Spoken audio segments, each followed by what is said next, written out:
It's what we generally refer to as like the Dark Lady sonnets. They're obviously about a woman, and they're much more erotic and less lovey-dovey and more humpy. Bouncy, naked, yum time sort of thing. But these, so there's a lot of speculation about whether or not Shakespeare wrote, like, whether these were autobiographical or not, I guess is what I'm trying to say. And so you have lots of people going, no, Shakespeare was totally straight, and this is not romantic at all, even though they get read at weddings and stuff. These are not romantic in any way, shape, or form. Shakespeare was straight as an arrow. And then you have people like me who go, who cares? But the speculation on Shakespeare's sexuality generally refers back to these sonnets. In fact, the Wikipedia article on Shakespeare's sonnets, there's a section on the fair youth, and then underneath it says, main article, Shakespeare's sexuality. So, there's evidence to support, yes, that he had affairs with women, but it's kind of iffy on the whole. Did he have sexual relationships with men? Because at that time in Elizabethan England, it was male friendships generally tended to be quite passionate, and it wasn't uncommon for men to share beds with each other in a totally platonic way. I mean, nowadays, you share a bed with someone of the same gender, especially if you're a male, and people go, ugh, But back then, it was less. And I think I think I need to explain when I say that people go, ugh, nowadays, they go, oh, it's depending on where you live, it depends on how you interpret that. Ugh. I don't care. I really don't care. I care what happens in my bed. And what happens in my bed is nothing. But that's neither here nor there. So there's some speculation as to who Shakespeare was referring to in these fair youth sonnets. And that speculation comes completely from the dedication at the beginning of the Thorpe collection of sonnets, which I have not memorized and I will not read to you because I am energy efficient and my head hurts. But in that dedication, it refers to a Mr. W.H. and says that he is the only begetter of these sonnets. So, the fuck is that all about?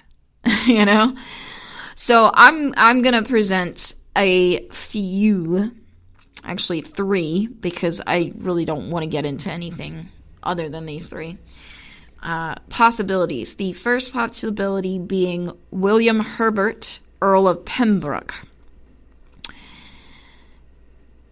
who was a patron of Shakespeare and apparently good buddies with him. And it seems very likely that he could be W.H. But as I mentioned very briefly earlier, Thomas Thorpe was very obsequious, and so he was sort of a brown-noser, and it's unlikely that he would have referred to this guy as Mr. The other contender, which seems equally plausible and implausible at the same time, is Henry Wriothesley, Earl of Southampton. And and yes, I know Henry Wriothesley, it's HW would be his initials, but they figure that they like flipped him over, I guess, for the sake of anonymity. But again, if Thomas Thorpe would have had a problem referring, to William Herbert as Mr. because of his Earl status, wouldn't he have the same problem with Henry Wriothesley? And I think I should also mention he was also a patron of Shakespeare's.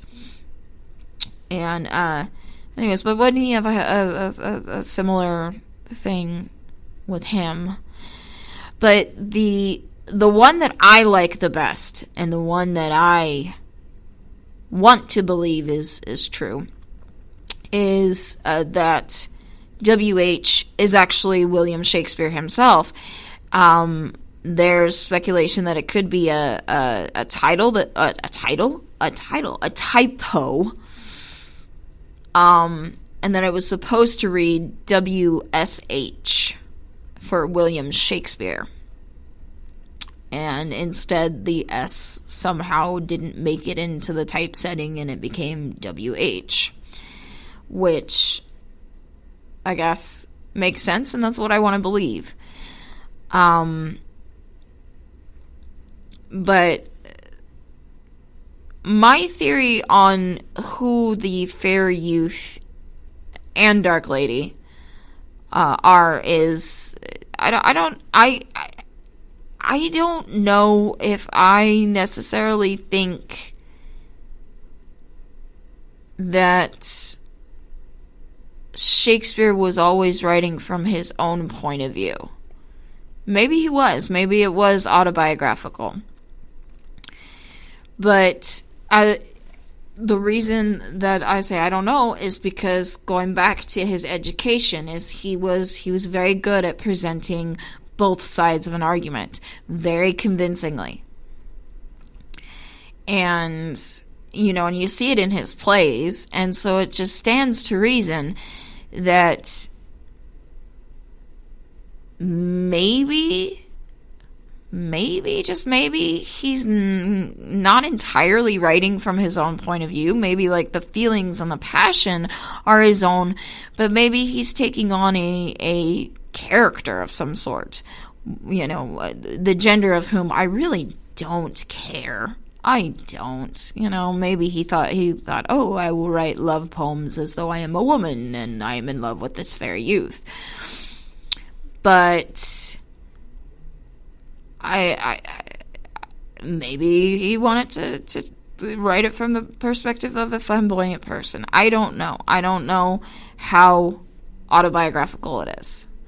And I was listening to a vlog/podcast thingy on YouTube earlier from this guy that I forgot his name. I'm so sorry.